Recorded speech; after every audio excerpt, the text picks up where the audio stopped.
అందరికీ praise the lord. కూడి వచ్చిన ప్రతి ఒక్కరు తల వంచినట్లయితే ప్రార్థన ద్వారా ప్రారంభించుకుందాం. మహాగణుడ, మహోన్నతుడ, మహోన్నతమైన పరిశుద్ధ స్థలములను నివసించువాడా, నీకు వందనాలు, స్తుతులు, స్తోత్రములు ప్రభా. దేవా, ఇదిగో ఈ యొక్క ఉదయకాల సమయమున వేకువజామున నీ పాదముల చెంత చేరి తండ్రి అని నిన్ను స్తుతించుటకు, నీ నామమును మహిమపరచుటకు నీవు మాకు ఇచ్చిన చక్కని ఆధిక్యతను బట్టి, గొప్ప సమయమును బట్టి నీకు వందనాలు, స్తుతులు, స్తోత్రములు, స్తోత్రములు, స్తోత్రములు ప్రభా. అవును తండ్రి, ఇదిగో ఈ యొక్క ఉదయకాల సమయంలో నీ వాక్యమును ఎందరైతే ఆసక్తి కలిగి వచ్చినటువంటి వారు ఉన్నారో వారందరినీ దర్శించమని అడుగుచున్నాను.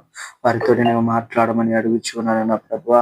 ఈ దినాన నేను మాట్లాడితే వ్యర్థమని, మాతో మాట్లాడితేనే ఆ వాక్యం మా హృదయాంతరంగంలో నూరంతలుగా ఫలించేటువంటిదై ఉన్నదని విశ్వసించి నమ్మకం ఉంచి యేసు అతి పరిశుద్ధ నామంలో ప్రార్థించి అడిగి వేడుకొని పొందుకొని ఉన్న మా ప్రియ పరలోకపు తండ్రి, ఆమేన్. అందరికీ ప్రైజ్ ది లార్డ్. ఈరోజు మనం చెప్పుకోబోయేటువంటి అంశము మోసపోకుడి. దినాన దేవుడు మనకిస్తున్న అత్యంతమైన ప్రాముఖ్యమైన హెచ్చరిక ఏదన్నా ఉన్నానంటే మోసపోకుడి అని.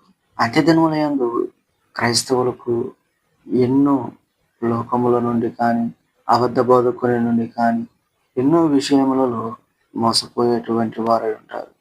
వాటన్నిటి నుండి జాగ్రత్త పడాలని, పాపం జోలికి వెళ్ళకూడదని ఈ దినాన దేవుడు మనల్ని హెచ్చరించున్నటువంటి వాడై ఉన్నాడు. దీనిని మనము ముఖ్యమైన 3 కోణములలో అర్థం చేసుకోవచ్చు. మొదటిగా, దేవుని విషయంలో మోసపోకూడదు. అంటే చూడండి, మనుషులు దేవుని మోసం చేయలేరు. మన అంతరంగాన్ని ఎరిగినటువంటి దేవునికి మనం ఏది దాచలేం.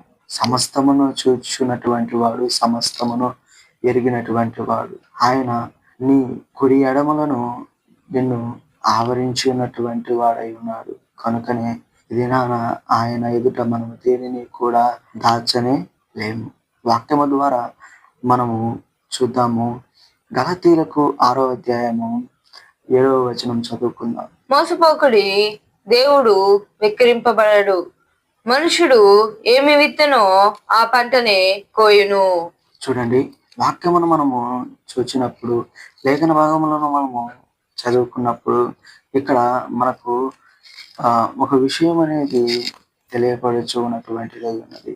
మనం చేసే పనుల పట్ల, మన ఆలోచన పట్ల మనం జాగ్రత్త కలిగి ఉండాలి. దేవుని దృష్టిలో మనము దాచగలిగినది ఏది కూడా లేదు. భక్తి చేస్తున్నప్పుడు వేషధారణతో కూడినటువంటి, మోసపరిచేటువంటి భక్తి చేసేటువంటి వారమై ఉండకుండా దేవుణ్ణి పూర్ణ హృదయముతోను, పూర్ణ ఆత్మతోను ఆయనను ఆరాధించేటువంటి వారమై ఉండాలి. ఆయనను గణపరిచేటువంటి వారమై ఉండాలి. ప్రభువు వాక్యము సెలవిచ్చున్నది. పరిశుద్ధ గ్రంథంలో మనం, బైబిల్లో మనం చూసినప్పుడు ఒక గొప్ప మాట అక్కడ రాసి ఉంటది. వెక్కిరించబడుటకు దేవుడు మనుష్యుడు కాదు అన్నటువంటి మాటలు బైబిల్లో మనము చూస్తాం. అటువంటి దేవుణ్ణి ఈ దినాన మనము కలిగి ఉన్నటువంటి వారమై ఉన్నాము. కనుకనే ఈ దినాన రెండవదిగా మనము చూచినప్పుడు ఎటువంటి సహవాసములు చేయుచున్నటువంటి వారమై ఉన్నాము. ఎటువంటి సహవాసములు చేస్తూ మోసపోచున్నటువంటి వారమై ఉన్నాము. మోసం చేస్తూ ఉన్నటువంటి వారమై ఉన్నాము. ఈ దినాన మనము వాక్యముల ద్వారా చూద్దాము. వాక్యము దీనిని గురించి ఏమని సెలవిచ్చుచున్నదో చూద్దాము. 1 కొరింథీయులకు 15వ అధ్యాయము 33వ వచనం చదువుకుందాం. మోసపోకుడి, దుష్ట సాంగత్యము మంచి నడవడిని చెరుపును. చూడండి, ఇక్కడ లేఖన భావంలో తెలియచేయుచున్న దుష్ట సాంగత్యము ఏం చేస్తుందంట? మంచి నడవడికని కూడా చెరిపివేసేటువంటిది అన్నమాట. నువ్వు మంచి వాడవై ఉండవచ్చు, నువ్వు మంచి పేరు కలిగినటువంటి వాడవై ఉండవచ్చు, కానీ నీ సహవాసములు ఇది ఎలాగ ఉన్నవి? నీవు ఎటువంటి వారితోటి తిరుగుచూ ఉన్నావు? ఎలాంటి వారితోటి నీవు మాట్లాడుచూ ఉన్నటువంటి వాడవై ఉన్నావు? అందుకని ఇక్కడ పరిశుద్ధ వాక్యము సెలవిచ్చుచున్నది, దుష్ట సాంగత్యము మంచి నడవడికను కూడా వేసేటువంటిదై ఉన్నదంట. మనము అనుకోవచ్చు, ఆ చెడు సహవాసము చేస్తూ కూడా నేను విశ్వాసంలో బలంగానే ఉన్నానులే, స్థిరంగానే ఉన్నానులే, నేనేమీ తప్పిపోలేదులే అని మనం అనుకోవచ్చు. కానీ మనము పూర్తిగా పడిపోయే వరకు అది మనకు తెలియదు. ఉదాహరణకు పరిశుద్ధ గ్రంథంలో మనము లోతును గురించి చూచినప్పుడు, లోతు సొదొమ గొమొర్రా వైపు చూచినప్పుడు ఆ పట్టణములు వారికి ఎలాగ అవుపించాయంట? పాలు తేనెలు ప్రవహించు దేశంలాగా ఉండిందంట.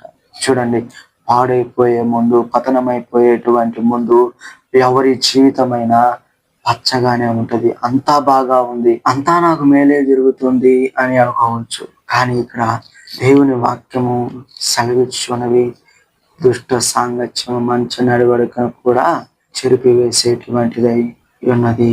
మూడవదిగా మనము చూద్దాము. ఇది చాలా ప్రాముఖ్యమైనటువంటిది. ఈ దినాలలో అంత్య దినముల యందు జీవించున్నటువంటి మనము అబద్ధ బోధకుల నుండి తప్పింపబడేటువంటి వారమై ఉండాలి. లోకాకర్షణ నుండి తప్పింపబడేటువంటి వారమై ఉండాలి.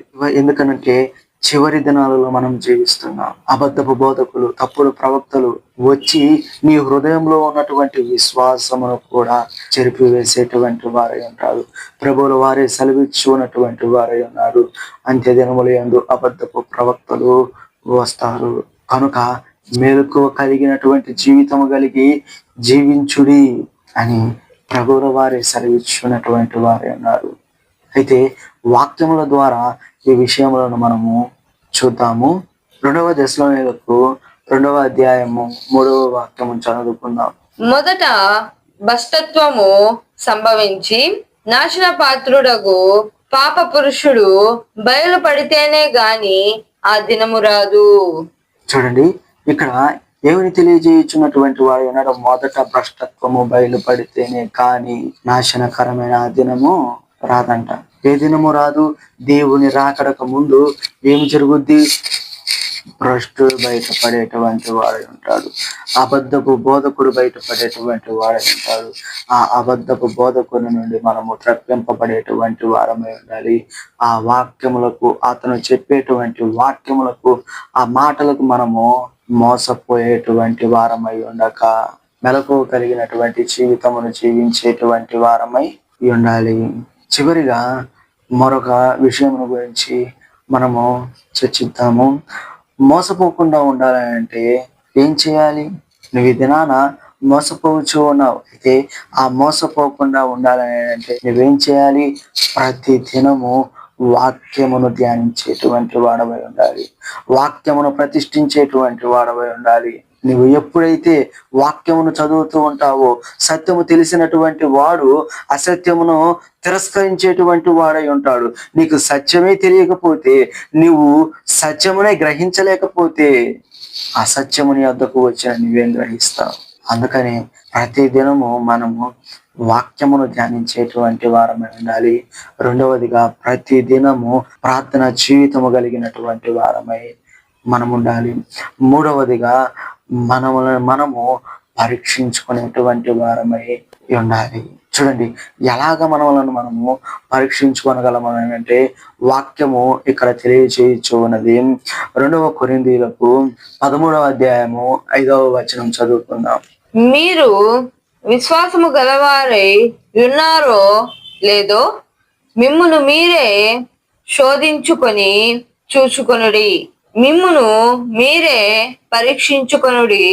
మీరు భ్రష్టులు కాని ఎడల యేసుక్రీస్తు మీలో నున్నాడని మిమ్మును గూర్చి మీరే ఎరుగరా.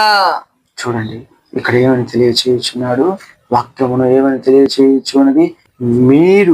మిమ్మును మీరు పరీక్షించుకొనుడి, శోధించుకొనుడి. ప్రతి దినము నిన్ను నీవు పరీక్షించుకునేటువంటి వాడవై ఉండాలి. ఈ దినాన నా బ్రతికి ఎలాగున్నది? నా నోటి మాట ఏ రీతిలో ఉన్నది? నా హృదయ తలంపులు ఏ రీతిలో ఉన్నవి? దేవునికి అనుగుణంగా ఉన్నాయా, లేకుంటే దేవునికి విరుద్ధంగా ఉన్నవా అని ప్రతి దినము, ప్రతి క్షణము మనము పరీక్షించుకునేటువంటి వారమై ఎందుము. ఈ దినాన మనము దేని విషయంలో మోసపోయేటువంటి వారమై ఉన్నాం? ఒకసారి జ్ఞాపకం చేసుకుందాం. నా విశ్వాసం దేవునిలో బలముగానే ఉన్నదిలే అని చెప్పుకొనొచ్చు. చెడు సహవాసములు, చెడు తలంపులు కలిగి జీవిస్తున్నామా, లేకుంటే లోకాకర్షణకు లోబడి మోసపోతున్నటువంటి వారమై ఉన్నామా, లేకుంటే తప్పుడు ప్రవచనములకు, తప్పుడు వాక్యములకు మనము తప్పుడు మాటలకు మనము లోబడి మోసపోచున్నటువంటి వారమై ఉన్నాము.